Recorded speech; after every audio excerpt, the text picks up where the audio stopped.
Bien, bonjour à toutes et à tous. Je représente ce matin Fanny Collat et Roberto Grilli pour ce groupe de travail sur le méthane qui n'ont pas pu être présents.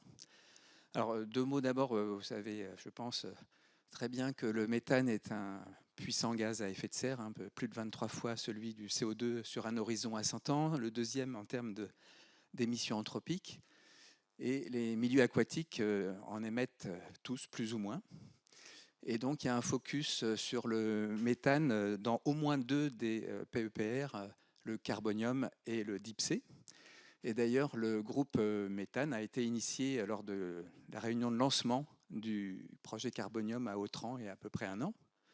Et ça s'est poursuivi par des échanges en visio. Et on a donc abouti à une enquête pour faire un peu l'inventaire des technologies disponibles, puisque tout le monde dans son coin devait peut-être chercher des solutions pour contrôler les émissions de CO2, de méthane pardon, et les concentrations dans les milieux aquatiques. Donc, pour résoudre certains problèmes, pour aider au choix d'un achat d'appareils ou pour échanger des expériences, on a créé ce groupe.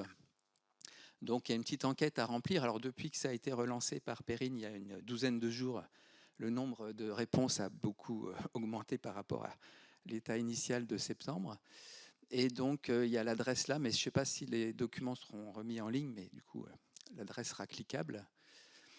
Et du coup, il s'agit donc de référencer dans le groupe des participants au PEPR les gens qui travaillent sur cette problématique et puis donc d'essayer de proposer une synthèse. Alors, je vais vous présenter quelques résultats préliminaires de l'enquête. Pardon, j'étais trop vite.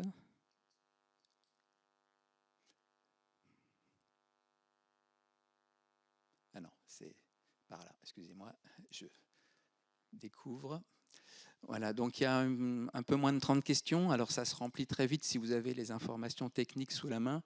Hein, en 5 minutes, c'est fait à peine. Donc il y a eu, hier après-midi, il y en a déjà plus, je le sais, mais ce n'est pas intégré là. Il y a eu 17 réponses pour 13 labos, 8 projets impliqués. Évidemment, Carbonium est assez bien représenté puisqu'il y a plusieurs work packages qui traitent de cette question, mais évidemment, ce n'est pas le seul. Il y a donc plusieurs compartiments d'étudiés, hein, majoritairement l'eau et l'interface OR, mais pas que. Et donc parmi les questions, il y avait à quoi vous sert le capteur à méthane, beaucoup de suivi de l'atmosphère, mais aussi beaucoup dans le compartiment dissous. Il y a aussi des questions sur à quoi est-il, comment s'utilise-t-il in situ pour la plupart des réponses. Les marques, hein, vous voyez qu'il y a beaucoup de marques qui apparaissent. Et donc, parmi ces expériences-là, l'idée, c'était justement de partager les retours d'expérience sur ces appareils afin de choisir le plus adapté, éventuellement de mutualiser les achats. Donc, je n'ai pas forcément mis tous les détails, hein, mais là, vous avez quelques autres réponses. Donc, les technologies balayées par ces capteurs, les concentrations minimales et maximales détectables. Et la dernière sur les résultats de l'enquête, est-ce que cet appareil peut mesurer autre chose que le méthane? Beaucoup font aussi le CO2. Et d'autres questions que j'ai résumées plus succinctement à droite, là, avec se terminant par une liste assez longue déjà de réponses sur les avantages et inconvénients de chaque appareil. Donc, il y aura 3 rendez-vous en 2025 avec les liens Zoom qui sont trouvables à l'adresse qui est indiquée en dessous.